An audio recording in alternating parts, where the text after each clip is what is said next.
So hi hello and welcome back to my channel. तर आजच्या ब्लॉगमध्ये मी तुम्हाला दाखवणार आहे चिकन बिर्याणीची रेसिपी, म्हणजे स्पेशली दम बिर्याणी ज्याला आपण म्हणतो ती घरामध्ये कशी करायची ती मी तुम्हाला दाखवणार आहे. अगदी बेसिक्सपासून दाखवणार आहे. म्हणजे जो बिर्याणीचा तांदूळ आहे तो असा मोकळा फटफडीत एकदम असा तो कसा शिजवावा, तिथून आपली पूर्ण बिर्याणीची प्रोसेस. साधारण 1.5 किलोची जी बिर्याणी आहे ती मी तुम्हाला तिची जी रेसिपी आहे ती मी तुमच्यासोबत शेअर करणार आहे. तर ज्यांना ज्यांना हा प्रॉब्लेम असेल की भात कसा शिजवावा, बाबा बिर्याणी खायला आवडते पण घरी बनवता येत नाही, तर त्यांनी हा माझा व्हिडिओ नक्की शेवटपर्यंत बघा, जेणेकरून तुम्हाला हेल्प होईल. आणि अगदी म्हणजे कमी इन्ग्रेडियंट्समध्ये आणि अगदी टेस्टी अशी होणारी मी बिर्याणीची जी रेसिपी घरगुती आहे आमची ती मी तुमच्यासोबत शेअर करत आहे. तर व्हिडिओ शेवटपर्यंत नक्की बघा आणि आवडल्यास मला प्लीज प्लीज प्लीज माझ्या चॅनलला सबस्क्राईब करा आणि कमेंटमध्ये सुद्धा तुम्ही बिर्याणीची रेसिपी ट्राय करून सांगा. त्यासाठी सुरुवात होती, आपल्याला एक वाटण करून घ्यायचं आहे, ज्याच्यामध्ये हा एक मोठा आल्याचा तुकडा जो आहे तो मी घेतलाय, 4 कांदे, खोबऱ्याची एक वाटी, 2 टोमॅटो आणि 2 लसूणच्या या कांड्या. तर आपल्याला काय करायचंय, याच्यामध्ये लसूण सोलून घ्यायचा आहे, कांदा जो आहे तो आणि खोबरं ते आपल्याला छान भाजून घ्यायचं आहे आणि मग याचं सगळ्याचं एक मिश्रण, एक आपल्याला छान असं बारीक एक वाटण करून घ्यायचंय. कोथिंबीर सुद्धा आपल्याला याच्यामध्ये थोडीशी टाकायची आहे. आपल्याला हे एक वाटण करून घ्यायचं आहे, ज्याने आपण करणार आहोत याचं सूप आणि बिर्याणी. त्या दोन्हीसाठी आपण हे सेमच वाटणचा आपण उपयोग करणार आहोत. तर आता जर आपलं वाटण झाल्यानंतर जी नेक्स्ट जी आपली स्टेप असणार आहे ती आहे भात शिजवायची. तर ही नीट तुम्ही समजून घ्या. जसं की पहिले मी पातेलं ठेवलं आहे. साधारण पाऊण किलो मी इथे तांदूळ वापरला आहे आणि अर्धा किलो चिकन. तर त्यासाठी आपल्याला काय करायचं आहे, इथे मोठ्या अशा जे तुमच्याकडे 2 किलोचं वगैरे पातेलं असेल त्याचा तुम्ही उपयोग करा. त्याच्यामध्ये अर्ध्या पातेल्याच्या वर मी इथे बघा पाणी घेतलेलं आहे. त्याच्यामध्ये मी आपले जे काही आपले खडे मसाले असतात, तुमच्या आवडीनुसार तुम्ही टाका. मी इथे काळी मिरी, लवंगा, तेजपत्ता जे काही आहे माझ्याकडे अवेलेबल होते ते मी इथे सगळे यूज केलेले आहेत. तुमच्या चॉईसनुसार तुम्ही इथे यूज करू शकता. पण जेवढे खडे मसाले तुम्ही टाकाल भातामध्ये, तर त्याचा एक छान असा सुवास आपला जो तांदूळ असतो त्याला लागतो. त्यासाठी ते नक्की टाका. ही स्टेप अजिबात तुम्ही स्किप करू नका. त्यानंतर जेव्हा आपल्या पाण्याला छान अशी उकळी फुटायला, म्हणजे उकळी फुटायची जी स्टेप आहे, ज ती येईल, तेव्हा आपल्याला इथे ॲड करायचं आहे चवीनुसार मीठ. म्हणजे भातामध्ये जेवढं मिठाचं प्रमाण लागतं, तेवढं मी इथे साधारण 1.5 चमचा याच्यामध्ये मीठ टाकलेलं आहे, तुम्ही बघू शकता. आणि जशी याला म्हणजे उकळी येईल तेव्हा आपण ह्याच्यामध्ये आपला जो तांदूळ आहे तो ट्रान्सफर करणार आहोत. पण त्याच्या अगोदर आपल्याला काय करायचं आहे, आपला जो तांदूळ आहे तो छानपैकी आपल्याला वॉश करून घ्यायचा आहे. तांदूळ मी इथे जो बासमती राईस आपला येतो किंवा बिर्याणी राईस येतो, तो मी इथे यूज केलेला आहे. तर हा तुम्ही पाहू शकता. हा अतिशय छान असा फुलतो, लांब असा, मस्त असा मोकळा सडसडीत मस्त आपला तांदूळ शिजून आपला तयार होतो. तर तो आपल्याला काय करायचा आहे, फक्त एकदाच पाण्याने वॉश करायचा आहे. अजिबात 2-3दा वॉश करायचा नाही, की जेणेकरून त्याचे जो स्मेल एक मस्त असा जो सुवास आहे तो निघून जाईल. म्हणून आपल्याला फक्त एकदा जो तांदूळ आहे तो वॉश करून नंतर आपल्याला साईडला ठेवून द्यायचा आहे. म्हणजे जोपर्यंत आपल्या पाण्याला उकळी येईल तोपर्यंत आपला भात सुद्धा इथे मस्तपैकी भिजून मस्त तयार होईल. तर त्यासाठी काय करायचं, तांदूळ फक्त हे बघा, एकदा फक्त हलक्या हाताने मी असं त्याला फक्त मिक्स करून पाण्यामध्ये फक्त वॉश करून घेत आहे. अजिबात त्याला सारखं म्हणजे वर-खाली करायचं नाहीये किंवा सारखं त्याला चिवडत बसायचं नाहीये. जेणेकरून त्याचा सुवास निघून जाईल. त्याचं जी एक टेस्ट असते ती सगळी निघून जाईल. म्हणून फक्त एकदा आपल्याला फक्त तो पाण्यामधून काढायचा आहे. नंतर आहे असं साईडला ठेवायचं आहे. पाण्यात आपल्याला भिजत सुद्धा ठेवायची गरज नाहीये. तांदळाला अजिबात भिजत ठेवायची गरज नाही इथे. तर ही पण स्टेप अतिशय महत्त्वाची आहे. या सगळ्या जर स्टेप तुम्ही नीट केल्या, तर तुमचाही भात मस्त असा मोकळा, सडसडीत असा शिजून निघेल. आता इथे तुम्ही बघू शकता, जो पाण्याला आपल्या उकळी येत आहे, तेव्हाच मी याच्यामध्ये जो आपण भात धुवून ठेवला होता, तो इथे मी ट्रान्सफर करत आहे. भात जो आहे अगदी हळू-हळू ट्रान्सफर करायचा. कारण पाणी गरम असतं तर तुमचा हात भाजायची शक्यता आहे. जर तुम्हाला असं वरतून जर टाकता येत नसेल तर तुम्ही आपलं जी पळी असते किंवा उलथनं त्याचाही वापर करू शकता. भात इथे टाकल्यानंतर आपल्याला जो फ्लेम आहे गॅसचा तो मोठाच ठेवायचा आहे. मीडियम किंवा अगदी छोट्या फ्लेमवर आपल्याला भात शिजवायचा नाहीये. जोपर्यंत पूर्ण भाताला अशी उकळी येत नाही तोपर्यंत आपल्याला हाय फ्लेमवरच भात शिजवून घ्यायचा आहे. ओके. ही सुद्धा महत्त्वाच्या ह्या ज्या स्टेप्स आहेत ते मी तुम्हाला सांगत आहे. ह्या स्टेप्स तुम्ही फॉलो करा आणि त्यानंतर मला तुम्ही रिझल्ट सांगा, की तुमचा म्हणजे जो भात शिजवण्याची जी पद्धत आहे, ही तुम्ही माझी ट्राय केल्यानंतर तुम्हाला इफेक्टिव्ह वाटली की नाही. ठीक आहे. आता इथे मी उकळी यायची पाण्याची वाट बघत आहे. कारण ह्या उकळीमध्ये साधारण 10 मिनिटामध्ये भात शिजून होतो. अजिबात जास्त वेळ ठेवायची गरज नाहीये. ते होता-होताच इथे मी सूपची तयारी करत आहे. सूपसाठी काय करायचं आहे, एका गॅसवर मी छोटंसं एक आपलं जे पातेलं आहे, ते इथे ठेवत आहे आणि जे आपण वाटण केलं होतं, त्यातला अगदी 1 ते दीड चमचा फक्त जे वाटण आहे, ते मी इथे यूज करत आहे.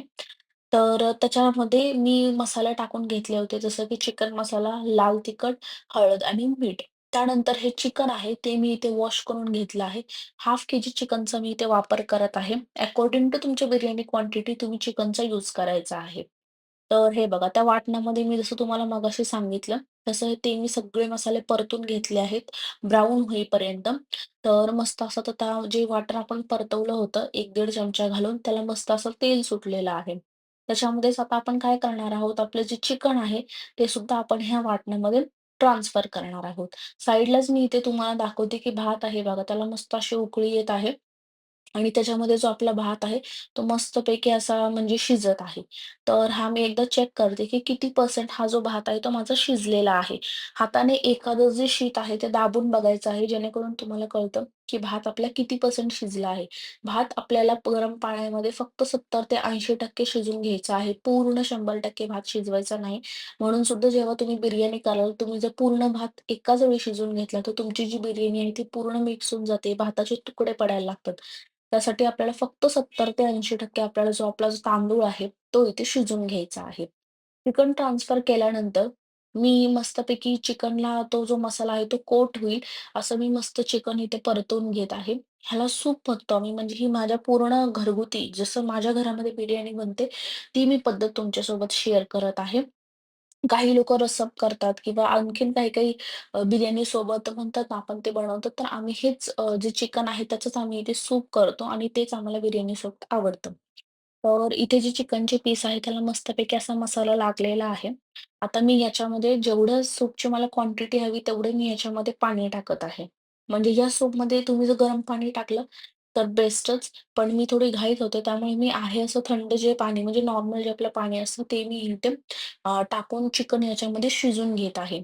तर पाण्याची जी क्वांटिटी आहे, सूपची जी क्वांटिटी आहे, ती आपली रस्सा असतो, घट्ट असतो, तर तशी आपल्याला करायची नाहीये. हे थोडंसं पातळसर असं आपल्याला हे सूप करायचं आहे. हे तुम्ही लक्षात घ्या किंवा जर तुम्हाला सूप नसेल करायचं, तर ही स्टेप तुम्ही म्हणजे स्किप करू शकता आणि फक्त चिकन फक्त तुम्ही असं या मसाल्यामध्ये फक्त फ्राय करून घेऊ शकता. तर हे म्हणजे फक्त आणि फक्त तुमच्यावर आहे. पण एकदा अशा पद्धतीने तुम्ही सूप सुद्धा ट्राय करून बघा. आणि ते बिर्याणीसोबत खा आणि मग मला सांगा तुमचा एक्सपिरियन्स कसा राहतो ते.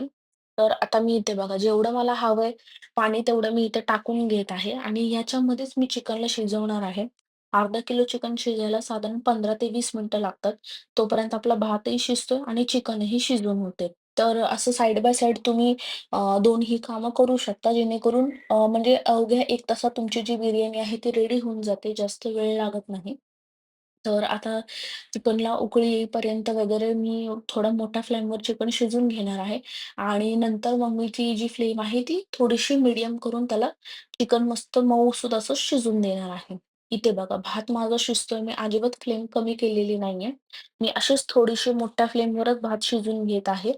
नंतर मी थोडीशी फ्लेम आता थोडंसं जर मला वाटलं की 50% भात शिजलाय, त्यानंतर मी फ्लेम जी आहे ती थोडीशी छोटी करून बाकी 20% ते 25% भात तसं तो त्या फ्लेमवर मी हा शिजवून घेणार आहे. तर भात जो तुम्ही बघू शकता म्हणजे जो मगाशी खूप सारं पाणी होतं त्याच्यामध्ये, तर आता भात शिजून वर बऱ्यापैकी तुम्हाला दिसत असेल पाणी जे आहे त्याच्यामध्ये तुम्हाला भात दिसत असेल. मगाशी फक्त पाणी-पाणी असं दिसत होतं. जे आपले खडे मसाले आहेत, तेही मस्त त्यांचा जो सुवास आहे तोही आपल्या भाताला लागतो. तर आता ह्या स्टेपला तुम्ही काय करायचं याच्यामध्ये थोडासा लिंबू पिळायचा आहे. लिंबू पिळल्याने काय होतं, आपला जो तांदूळ आहे त्याचे अजिबात तुकडे पडत नाही. आहे असा लांबसडक आपला जो तांदूळ आहे तो शेवटपर्यंत तसाच राहतो. तुम्ही अगदी लिंबू पिळून ती जी लिंबाची जी फोड आहे तीही त्याच्यामध्ये तशीच टाकू शकता. किंवा फक्त रस म्हणजे लिंबाचा रस टाकून लिंबाची फोड साईडलाही ठेवू शकता. तर चॉईस ही तुमची आहे. म्हणजे भात शिजल्यानंतर मग ती लिंबाची फोड तुम्ही साईडला करू शकता. तर चॉईस ही फक्त तुमची आहे. तर भात मला वाटलं, की बऱ्यापैकी हा 50% तरी भात माझा शिजलेला आहे. म्हणून मग मी आता फ्लेम जी आहे ती थोडीशी कमी केली आहे आणि त्याच्यावर थोडासा भात शिजून घेणार आहे. तर भात आता माझा जो आहे, तो तुम्ही बघू शकता शिजलेला आहे कमी फ्लेमवर. आता मला हा ट्रान्सफर करायचा आहे. भात जेव्हा आपण ट्रान्सफर करतो ना, त्यासाठी मी जी अशी जाळीची जे एक भांडं येतं, त्याचा मी वापर करत आहे. त्याच्यामध्ये मी हा भात टाकणार आहे आणि तो थोडासा पाणी त्यातलं निघून जाईपर्यंत तो मी तसाच तिथे ठेवणार आहे. तोपर्यंत तो गारही होतो, मोकळाही राहतो आणि तोपर्यंत मग आपण बाकी जी आपली बिर्याणी आहे, त्याची तयारी करणार आहोत. तर हे असं हळू आपल्याला जो भात आहे, तो असं जाळीच्या ह्याच्यामध्ये आपल्याला तो ट्रान्सफर करून घ्यायचा आहे. किंवा तुम्ही एकही ही सुद्धा पद्धत वापरू शकता, की जे पातेलं आहे त्याच्यातलं सगळं पाणी काढून टाकायचं आणि असाच्या असा भात त्याच्यामध्ये ठेवायचा. पण मला हे थोडंसं बेस्ट वाटतं. म्हणजे याने काय होतं, थोडंही पाणी भातामध्ये राहत नाही. म्हणून मी असं एक जे जाळीचं भांडं आहे आमच्या घरी, मी त्याचा उपयोग करते. जेणेकरून थोडंही पाणी राहत नाही. भात हा अगदी मोकळा, फडफडीत असा मस्त असा दिसतो. एक गोष्ट आपल्याला इथे लक्षात ठेवायची आहे. जरी तुम्हाला दिसत असेल, की आता मी भात गरम आहे, तो मी साईडला करून ठेवलाय आणि हा फक्त 60% ते 70% मी फक्त भात शिजवून घेतला आहे. तर हे लक्षात ठेवा, की या गरम टेम्परेचरमध्ये मी स्वतः भात शिजत असतो. त्यामुळे तुम्हाला अजिबात पूर्णपणे भात शिजवायची गरज लागत नाही. जर तुम्ही तसं केलं आणि नंतर जेव्हा तुम्ही बिर्याणी बनवायला घेता, तर तुम्ही बघू शकता, की भाताचे लगेच तुकडे पडायला सुरुवात होते. किंवा जो बिर्याणी भात आपण जो डिसाईड केलेला असतो, तो बिर्याणी सोडून आपला खिचडी भात होऊन जातो. कारण जो तांदूळ आहे, तो ओव्हरकुक झालेला असतो. ओव्हरकुक झालेली जी बिर्याणी म्हणजे जो तांदूळ आहे, तर त्याला आपण बिर्याणी म्हणूच शकत नाही. तर ही गोष्ट तुम्हाला लक्षात ठेवायची आहे. आता जो वरवर जेवढा भात मला काढता येत होता, मी तेवढा काढून घेतला आणि बाकीचं मी ते पाणी बेसिनमध्ये काढून टाकत आहे. आणि मग जो उरलेला भात आहे, तो मी परत या जाळीमध्येच ठेवणार आहे. तुम्ही बघू शकता अतिशय तिथून वाफा वगैरे येत आहे. आणि खालून सुद्धा जाळी असल्यामुळे त्याचं जे पाणी आहे, वाफ आहे, तेही खालून निघून जात आहे. तर हे अशा प्रकारे ही जी एक पद्धत आहे, ही सुद्धा खूप महत्त्वाची आहे तुमचा भात मोकळा राहण्यासाठी. तर हे तुम्ही लक्षात ठेवा. तर आता ऑलमोस्ट जो सगळा माझा जो भात आहे, तो मी या जाळीमध्ये टाकून घेतलेला आहे. आणि जो थोडाफार जो शिल्लक आहे तोही मी इथे ट्रान्सफर करून घेत आहे. तर हे जे पातेलं आहे 2 किलोचं साधारण मी पातेल्यामध्ये भात शिजवला होता. याच्यामध्येच आपण बिर्याणी करणार आहोत. तर बेसिकली ही जी थराची बिर्याणी कशी असते ती मी तुम्हाला इथे दाखवत आहे. थराची आपली बिर्याणी जी दम बिर्याणी आहे ती आज आपण बनवत आहोत चिकनची. तर ते आता पातेलं मी असंच साईडला ठेवते कारण तेच आपल्याला थर देण्यासाठी आणि पूर्ण बिर्याणीची प्रोसेस कंप्लीट करण्यासाठी आपल्याला यूज होणार आहे. तर ठीक आहे. आता आपला बघा भात मी इथे एक साइडला मस्तपैकी आता काढून ठेवलेला आहे. आता दुसरी जी आपली मेन आणि नेक्स्ट स्टेप आहे, तो आहे बिर्याणीचा जो मसाला आहे, तो कसा बनवायचा. तर करायचं काय आहे, आपण एक मगाशी वाटण करून ठेवलं होतं. जसंच आपण 1 ते दीड चमचा वगैरे आपण सूप बनवलं आणि आता उरलेलं जे आहे, त्याचं आपण बिर्याणी बनवणार आहोत. तर तिथे मी ते जे उरलेलं जे वाटण आहे, ते मी बघा इथे कढईमध्ये मस्तपैकी ट्रान्सफर करून घेतलं आहे तेलामध्ये आणि सोबत मी ते मसाले टाकले होते.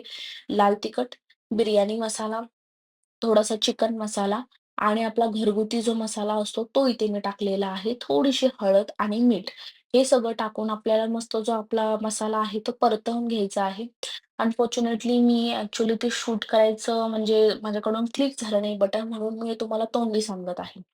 तर बिर्याणीचा मसाला झालेला आहे आणि मी इथे काय केलं आहे, अर्धा जो तांदूळ आहे तो इथे पातेल्यामध्ये करून घेतला आहे. भात बघा किती अतिशय मोकळा सळसळीत असा तुम्हाला दिसत असेल. अजिबात चिकट झालेला नाहीये, तुकडे पडत नाहीये. तर ह्या सगळ्या ट्रिक्स वापरून जर तुम्ही भात केला, तर अजिबात तुमचा भात चिकटणार नाही, गोळा होणार नाही आणि असाच मोकळा फटफटीत तुमचा शिजेल. बिर्याणीसाठी तुमचा भात असा शिजणं खूप गरजेचं आहे. सोबतच मी इथे एक वाटीभर जो कांदा असतो, तळणीचा कांदा तो मी इथे चिरून ठेवलेला आहे. तो आपल्याला वरती भुरभुरण्यासाठी लागणार आहे. तर काही नाही कांदा अतिशय पातळ चिरून आपल्याला फक्त तेलामधून तो काढून घ्यायचा आहे. आणि इथे बघा मसाला जो आहे तोही मस्तपैकी माझा परतत आलेला आहे. म्हणजे तुम्हाला कळलं का? जशी आपण भाजी करतो चिकनची, तशीच आपल्याला बिर्याणीसाठी तसाच म्हणजे त्या टाईपचाच मसाला आपल्याला इथे बिर्याणीसाठी सुद्धा आपल्याला परतून घ्यायचा आहे. तर आता मस्तपैकी जो माझा मसाला आहे तो परतून झालेला आहे. आणि सोबतच जे माझं सूप होतं त्यातलेही जे चिकन आहे ते मी ते आता ट्रान्सफर करणार आहे. सूपमध्ये आम्ही पीसेस ठेवत नाही कारण बिर्याणीमध्ये आपण ऑलरेडी पीस टाकतो. तर तेच सूपमधले जे सूपचं काय होतं याच्यामध्ये जे चिकनचा जो अर्क आहे तो सूपला येतो आणि तो अतिशय छान लागतो. हे जे पीस आहेत सूपमधले ते आपल्याला इथे टाकायचे आहेत कारण यांचाच वापर आपण बिर्याणीसाठी करणार आहोत. तर एक-एक करून मी ते सगळे हे जे पीसेस आहेत ते मसाल्यामध्ये टाकत आहेत आणि मग आता आपल्याला मसाल्यांना जो आहे तो सगळं आपल्या चिकनच्या पीसेसला लागेल असा मसाला मस्त 1-2 मिनिटं हलका-हलका परतून घ्यायचा आहे आणि नंतर गॅसची जी फ्लेम आहे ती आपल्याला बंद करून द्यायची आहे. तर इथे माझे जे मेन जे एलिमेंट्स होते ते सगळे इथे रेडी झाले आहेत. आता मी तुम्हाला दाखवते, की थर कसा लावायचा एक्झॅक्ट. तर अर्धा जो तांदूळ आहे तो मी पातेल्यात ट्रान्सफर केला होता आणि अर्धा चाळणीत ठेवला होता. हा जो फूड कलर आहे तो मी यूज करत आहे. असा राउंड करून तुम्ही थोडासा फूड कलर टाकायचा आहे आणि जे चिकन मसाला जे आपण करून ठेवला होता थरासाठी, तर तो इथे त्याचा जो एक लेयर आहे, तो इथे आपल्याला द्यायचा आहे. अलगद असं म्हणजे पीस जे आहे तेही इथे मी तुम्हाला सांगू इच्छिते, की जे पीस आहे ते तुम्हाला 95% फक्त शिजवून घ्यायचे आहेत. जेणेकरून काय होईल जेव्हा तुम्ही इथे थर लावाल तर चिकनचे सुद्धा तुकडे पडणार नाही. आहे असा अख्खाच्या अख्खा जो चिकनचा पीस आहे, तो तुम्हाला इथे भेटेल. तर ही गोष्ट सुद्धा तुम्ही लक्षात घ्या, की तुम्ही जेव्हा सुद्धा चिकन बिर्याणी कराल, पीस थोडे मोठे ठेवायचे म्हणजे भाजीपेक्षा थोडे मोठे ठेवायचे, जेणेकरून त्याचे तुकडे पडणार नाही. जो कांदा मी तळून घेतला होता, तो इथे मी परत वरतून भुरभुरते जसं मी तुम्हाला मगाशी सांगितलं. याने पण एक छान अशी टेस्ट येते बिर्याणीमध्ये. खरंच अप्रतिम असं ते लागतं. तर आता हे झाल्यानंतर पुन्हा जो उरलेला जो भात होता माझा, मी तो इथे वरती टाकत आहे. म्हणजे आपण 2 थर इथे देत आहोत बिर्याणीला. तर पहिले भात, त्यानंतर फूड कलर, आपला चिकनचा मसाला, तळणीचा कांदा आणि हा उरलेला भात. तर तो मी इथे लावून घेत आहे. हा आपला सेकंड आणि लास्ट थर आहे भाताचा. याने काय होतं, जसं तुम्ही म्हणजे बिर्याणी वाढाल, तर समप्रमाणात भात, समप्रमाणात चिकन मसाला असं सगळं समप्रमाणात तुम्हाला येतं. त्यासाठी तुम्ही हे जे 2 थर आहेत, ही वाली जी टेक्निक आहे ती फॉलो करा. आणि हे बघा, आता मस्त असं मी पसरून घेत आहे भात इथे छान प्रकारे. त्यानंतर अगेन सेम प्रोसेस मी फॉलो करत आहे. अर्धा जो उरलेला फूड कलर आहे, तो मी इथे ॲड करत आहे. त्यानंतर सेम जो आपलं उरलेलं जे चिकन होतं, तर त्याचा हा जो लेयर आहे, तो इथे परत आपल्याला द्यायचा आहे. का म्हणजे काही लोकं काय करतात, की खाली चिकन आणि वरती भात असे फक्त 2 लेयर देतात. तर ते देण्यापेक्षा तुम्ही ही एक टेक्निक यूज करून बघा. सेम लेयर 2दा म्हणजे डबल तुम्ही रिपीट करा आणि मग बघा, की तुम्ही जेव्हा वाढता तर तुम्हाला काहीच प्रॉब्लेम येत नाही. सेम क्वांटिटीमध्ये भात, सेम क्वांटिटीमध्ये मसाला असं छान आपल्याला म्हणजे वाढतानाही ती सोयीस्कर पद्धत मला जरी ही वाटते आणि हे मी खूप वर्षापासून फॉलो करते. तर तुम्ही ही एकदा फॉलो करून बघा आणि मग मला सांगा, की हां बाबा, की इफेक्टिव्ह आहे की नाही ते. तर जे चिकन जे आहे आपलं ते सगळं संपलेलं आहे. जो म्हणजे मसाला आपण करून ठेवला होता. तर तो इथे मी ट्रान्सफर करून झालेला आहे माझा. शेवटला परत अगेन मी ती सेम प्रोसेस फॉलो करणार आहे. उरलेला आपला जो कांदा आहे, तो मी इथे वरतून भुरभुरणार आहे आणि थोडीशी कोथिंबीरही मी वरतून टाकणार आहे. आता दम बिर्याणी म्हणलं, की आपल्याला ही प्रोसेस म्हणजे कसं होतं, मी इथे 80 ते 80% भात मी शिजवलेला आहे. नंतर तो भात त्याच्याच टेम्परेचरमध्ये 10-15% शिजतो. चिकनही मी 95% शिजवलेलं आहे. मग जेव्हा मी हे दम द्यायला ठेवणार, तर तेव्हा 100% आपला तांदूळ, 100% आपलं चिकन हे 100% आपलं शिजून तयार होणार आहे. तर अशी आपली ही बिर्याणी मस्तपैकी रेडी होणार आहे. तर हे बघा, आता मी उरलेला जो कांदा आहे तो वरती भुरभुरतेय. नंतर आपल्याला काय करायचं आहे, एक आपल्याला तवा लागणार आहे. तर तवा कशासाठी? तर दम देण्यासाठी. आपण डायरेक्ट म्हणजे पातेलं ठेवू शकत नाही. नाहीतर आपलं काय होणार, जो भात आहे खालचा लेयर तो जळून जाणार. तर तुम्हाला मगाशी सांगितल्याप्रमाणे बघा, मी इथे वरती जी कोथिंबीर आहे, ती भुरभुरलेली आहे. आणि आता आपल्याला काय करायचं आहे, मस्तपैकी याच्यामध्ये तूप घालायचं आहे. जे सुद्धा तूप तुमच्याकडे अवेलेबल असेल, तर ते तुम्ही टाका. मी गोवर्धनचं जे तूप आहे ते इथे टाकत आहे. तर मगाशी सांगितल्याप्रमाणे आपल्याला एक तवा घ्यायचा आहे. तवा तुम्ही जो तुमच्या घरी अवेलेबल असेल, अगदी चपातीचा सुद्धा तवा तुम्ही यूज करू शकता. मी इथे जर्मनचा जो भाकरीसाठी आम्ही यूज करतो, तो इथे यूज करत आहे. कारण जो चपातीचा तवा आहे त्याला दांडा आहे, तर त्याच्यावर जे पातेलं आहे ते व्यवस्थित बसत नाही. तर ते मी इथे ठेवत आहे आणि त्याच्यावर आपल्याला हे पातेलं ठेवायचं आहे. नंतर मी तूप थोडंसं वितळून आणखीन इथे थोडंसं तूप ॲड केलं आणि मग काय तूप ॲड केल्यानंतर आपल्याला इथे झाकण ठेवून मस्त ह्याला दम बसेल, असं आपल्याला बिर्याणी आपल्याला ठेवायची आहे. गॅस पहिले तर तुम्ही मोठा ठेवा जोपर्यंत आपला तवा तापत नाही. नंतर तुम्ही जो गॅसची फ्लेम आहे ती थोडीशी कमी करून म्हणजे अगदी नॉर्मल अशी 10 ते 15 मिनिटं अगदी लाईट फ्लेमवर तुम्ही तुमची जी बिर्याणी आहे ती होऊ द्या. बिर्याणी करताना मी इथे मोस्टली लोकं काय करतात, चपातीचा गोळा वापरतात आणि त्याने झाकण पॅक करतात. पण त्याची गरज फारशी म्हणजे मला वाटत नाही.